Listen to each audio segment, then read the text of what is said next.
Online business আসলে start করতে গেলে কোন বিষয় মাথায় রাখতে হয়? অনলাইন বিজনেস স্টার্ট করতে গেলে আমাদের ২ ধরনের বিজনেস হয় অনলাইনে।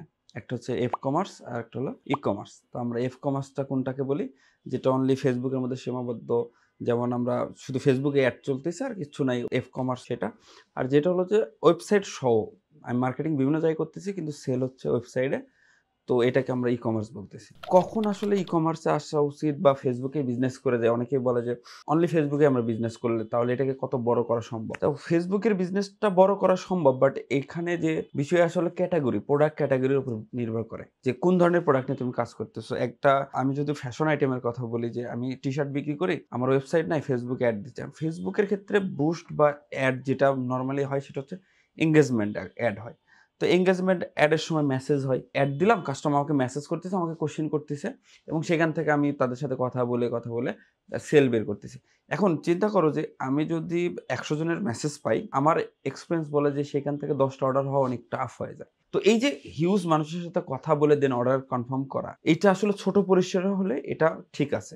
বাট যখনই এটা আমি দিনে পার্সেল দেবো ১০০, ২০০, ৩০০, তখন এটা হিউজ পরিমাণ একটা কি দরকার? ম্যান পাওয়ারের দরকার হয়। এত ম্যান পাওয়ার দিয়ে ৪০০ মেসেজ, ৫০০, ১০০০ মেসেজ এড করে আমাকে ১০০ বা ১৫০ সেল নিয়ে আসতে হবে। দেখা যায় যে এই হিউজ পরিমাণ এই অর্ডারটা নিতে গেলে ওয়েবসাইটটা খুবই কনভিনিয়েন্ট হয় এবং সহজ হয়।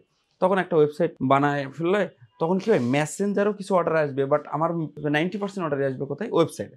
হ্যাঁ, ওয়েবসাইটে অর্ডার আসলে একটা জিনিস হয়, সেটা হলো যে মার্কেটিং বাজেটটা একটু বেড়ে যায়।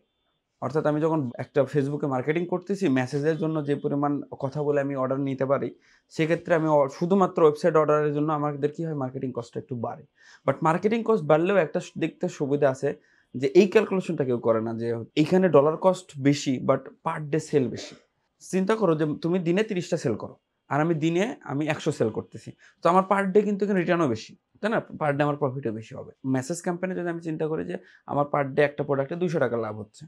কিন্তু ওয়েবসাইটে অ্যাড দিতে যেয়ে আমার ৳১০০ হচ্ছে। কিন্তু এখানে আমি ৩০ টা দিতে পারছি, ওখানে আমি ১০০ টা দিতে পারছি। তার চেয়ে বেশি প্রফিট আছে। তো এই ক্যালকুলেশন করলে দেখা যায় ওয়েবসাইটেই বেশি। এখন কিছুদিন ফেসবুকে করে মানুষ, দেন তারপরে আসলে ওয়েবসাইটে যায়। কারণ এত ঝামেলা নিতে পারে না।